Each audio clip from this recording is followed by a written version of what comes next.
بسم اللہ الرحمن الرحیم۔ عبداللہ ابن مسعود رضی اللہ عنہ ہر جمعرات کے دن لوگوں کو وعظ سنایا کرتے تھے۔ ایک آدمی نے ان سے کہا، اے ابو عبد الرحمن، میں چاہتا ہوں کہ تم ہمیں ہر روز وعظ سنایا کرو۔ انہوں نے فرمایا، تو سن لو کہ مجھے اس امر سے کوئی چیز مانع ہے تو یہ کہ میں یہ بات پسند نہیں کرتا کہ کہیں تم تنگ نہ ہو جاؤ، اور میں وعظ میں تمہاری فرصت کا وقت تلاش کیا کرتا ہوں، جیسا کہ رسول اللہ صلی اللہ علیہ وسلم اس خیال سے کہ ہم کبیدہ خاطر نہ ہو جائیں، وعظ کے لیے ہمارے اوقات فرصت کا خیال رکھتے تھے۔ صحیح بخاری حدیث نمبر 70۔ وہ خطبہ میں فرما رہے تھے کہ میں نے رسول اللہ صلی اللہ علیہ وسلم کو یہ فرماتے ہوئے سنا کہ جس شخص کے ساتھ اللہ تعالیٰ بھلائی کا ارادہ کرے اسے دین کی سمجھ عنایت فرما دیتا ہے، اور میں تو محض تقسیم کرنے والا ہوں، دینے والا تو اللہ ہی ہے، اور یہ امت ہمیشہ اللہ کے حکم پر قائم رہے گی، اور جو شخص ان کی مخالفت کرے گا انہیں نقصان نہیں پہنچا سکے گا، یہاں تک کہ اللہ کا حکم قیامت آ جائے اور یہ عالم فنا ہو جائے۔ صحیح بخاری حدیث نمبر 71۔ عبداللہ بن عمر رضی اللہ عنہ کہتے تھے کہ ہم رسول اللہ صلی اللہ علیہ وسلم کی خدمت میں حاضر تھے کہ آپ صلی اللہ علیہ وسلم کے پاس کھجور کا ایک گابھا لایا گیا۔ اسے دیکھ کر آپ صلی اللہ علیہ وسلم نے فرمایا کہ درختوں میں ایک درخت ایسا ہے، اس کی مثال مسلمان کی طرح ہے۔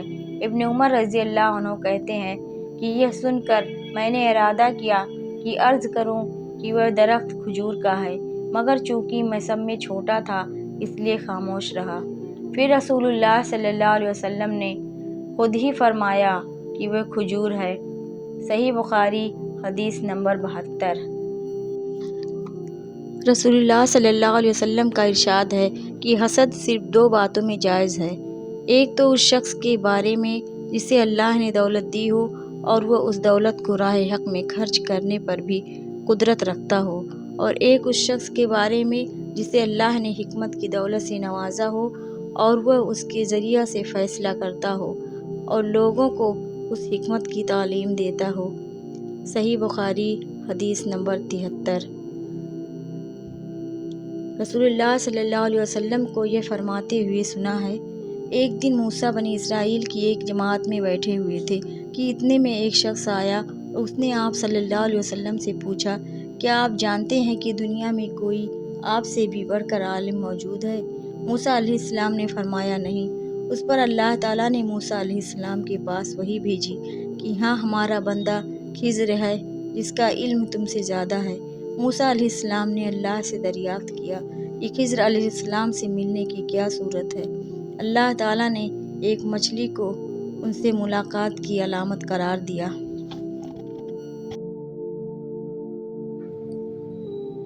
اور ان سے کہہ دیا کہ جب تم اس مچھلی کو گم کر دو تو واپس لوٹ جاؤ، تب خضر سے تمہاری ملاقات ہوگی۔ تب موسیٰ علیہ السلام چلے اور دریا میں مچھلی کی علامت تلاش کرتے رہے۔ اس وقت ان کے ساتھی نے کہا، جب ہم پتھر کے پاس تھے کیا آپ نے دیکھا تھا؟ میں اس وقت مچھلی کا کہنا بھول گیا اور شیطان ہی نے مجھے اس کا ذکر بھلا دیا۔ موسیٰ علیہ السلام نے کہا، اس مقام کی ہمیں تلاش تھی۔ تب وہ اپنے نشانات قدم پر پچھلے پاؤں باتیں کرتے ہوئے لوٹے۔ وہاں انہوں نے خضر علیہ السلام کو پایا۔ پھر ان کا وہی قصہ ہے جو اللہ نے اپنی کتاب قرآن میں بیان کیا ہے۔ حضرت ابن عباس رضی اللہ عنہ نے فرمایا، ایک مرتبہ رسول اللہ صلی اللہ علیہ وسلم نے مجھے سینے سے لگا لیا اور دعا دیتے ہوئے فرمایا کہ اے اللہ، اسے علم کتاب قرآن عطا فرمائیو۔ میں ایک مرتبہ گدھی پر سوار ہو کر چلا۔ اس زمانے میں بلوغ کے قریب تھا۔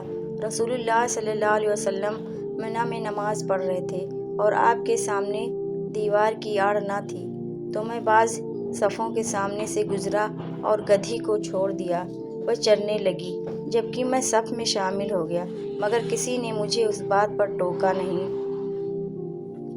ایک مرتبہ رسول اللہ صلی اللہ علیہ وسلم نے ایک ڈول سے منہ میں پانی لے کر میرے چہرے پر کلی فرمائی، اور میں اس وقت 5 سال کا تھا۔ صحیح بخاری حدیث نمبر 77۔ آپ فرما رہے تھے کہ ایک بار موسیٰ علیہ السلام بنی اسرائیل کی ایک جماعت میں تھے کہ اتنے میں ایک شخص آیا اور کہنے لگا، کیا آپ جانتے ہیں کہ دنیا میں آپ سے بھی بڑھ کر کوئی عالم موجود ہے؟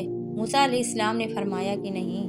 تب اللہ تعالیٰ نے موسیٰ علیہ السلام پر وحی نازل کی کہ ہاں، ہمارا بندہ خضر علم میں تم سے بڑھ کر ہے۔ تو موسیٰ علیہ السلام نے ان سے ملنے کی راہ دریافت کی۔ اس وقت اللہ تعالیٰ نے ان سے ملاقات کے لیے مچھلی کو نشانی قرار دیا اور ان سے کہہ دیا کہ جب تم مچھلی کو نہ پاؤ تو لوٹ جانا۔ تب تم خضر علیہ السلام سے ملاقات کر لو گے۔ موسیٰ علیہ السلام دریا میں مچھلی کے نشان کا انتظار کرتے رہے۔ تب ان کے خادم نے ان سے کہا، کیا آپ نے دیکھا تھا کہ جب ہم پتھر کے پاس تھے تو میں وہاں مچھلی بھول گیا اور مجھے شیطان ہی نے غافل کر دیا؟ موسیٰ علیہ السلام نے کہا کہ ہم اسی مقام کی تو متلاشی تھے۔ تب وہ اپنے قدموں کے نشانوں پر باتیں کرتے ہوئے واپس لوٹے۔ وہاں خضر علیہ السلام کو انہوں نے پایا۔ پھر ان کا قصہ وہی ہے جو اللہ تعالیٰ نے اپنی کتاب میں بیان فرمایا ہے۔ آپ صلی اللہ علیہ وسلم نے فرمایا کہ اللہ تعالیٰ نے مجھے جس علم و ہدایت کے ساتھ بھیجا ہے اس کی مثال زبردست بارش کی سی ہے جو زمین پر خوب برسے۔ بعض زمین جو صاف ہوتی ہے وہ پانی کو پی لیتی ہے اور بہت بہت سبزہ اور گھاس اگاتی ہے، اور بعض زمین جو سخت ہوتی ہے وہ پانی کو روک لیتی ہے۔ اس سے اللہ تعالیٰ لوگوں کو فائدہ پہنچاتا ہے، وہ اس سے سیراب ہوتے ہیں اور سیراب کرتے ہیں۔ اور کچھ زمین کے بعض خطوں میں پانی پڑتا ہے جو بالکل چٹین میدان ہوتے ہیں، نہ پانی روکتے ہیں اور نہ ہی سبزہ اگاتے ہیں۔ تو یہ اس شخص کی مثال ہے جو دین میں سمجھ پیدا کرے اور نفع دے اس کو وہ چیز جس کے ساتھ میں مبعوث کیا گیا ہوں۔ اس نے علم دین سیکھا اور سکھایا۔ اور اس شخص کی مثال جس نے سر نہیں اٹھایا یعنی توجہ نہیں کی، اور جو ہدایت دے کر میں بھیجا گیا ہوں اسے قبول نہیں کیا۔ رسول اللہ صلی اللہ علیہ وسلم نے فرمایا، علامات قیامت میں سے یہ ہے کہ دینی علم اٹھ جائے گا اور جہل ہی جہل ظاہر ہو جائے گا، اور علانیہ شراب پی جائے گی اور زنا پھیل جائے گا۔